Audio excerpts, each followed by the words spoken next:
What is up, YouTube? AVI back with another video. We are here at the New York International Auto Show, and today we're going to be bringing you the Mustang Dark Horse review. And we're going to be walking you guys through the exterior and interior, maybe giving you my impressions of why I don't think this is really a new generation Mustang. Let's get to it. All right, we're going to start at the front, which is my favorite part of the Dark Horse. We have a brand new aggressive front fascia with a gunmetal Mustang, which really pops with this piano black plastic styling.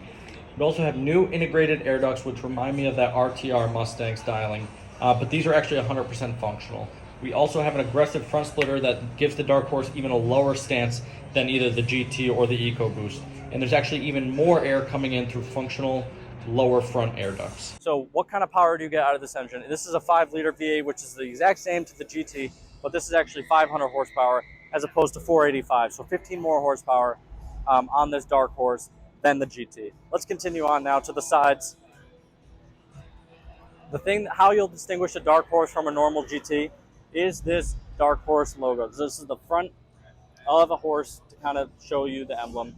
Much more aggressive and sticky tires here than on your normal GT, and different rims actually for the Dark Horse than on the GT. Coming on now to the back, you have this really interesting paint scheme, which is interesting to the Dark Horse. You have like 4-tone actually. You have the blue, the silver, the blue again, and then the black. So it's really interesting. And then coming on now to the back, the spoiler is massive compared to, pretty similar to the GT500 of the last Gen 6 GT500.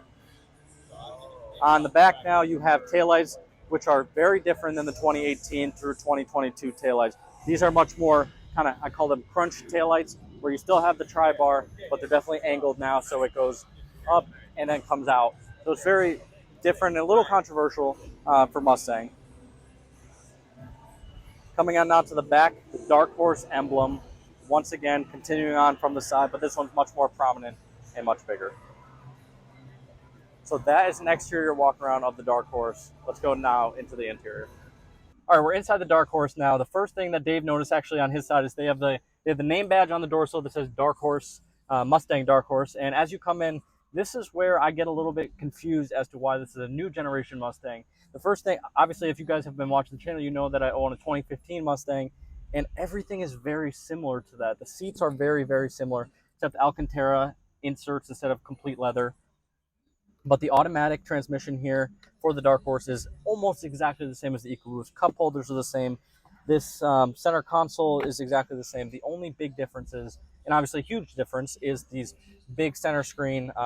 The air vents are new and these buttons are all new. But in terms of like just the center, it's all the same. Doors are exactly the same. I don't see any changes besides the touches to the Dark Horse with that leather and Alcantara inserts. But yeah, super nice place to be still, but I just am confused why it's a completely new generation Gen 7 of that S650 now Mustang. So my overall thoughts is if you're looking for a Mustang, this is the one to get.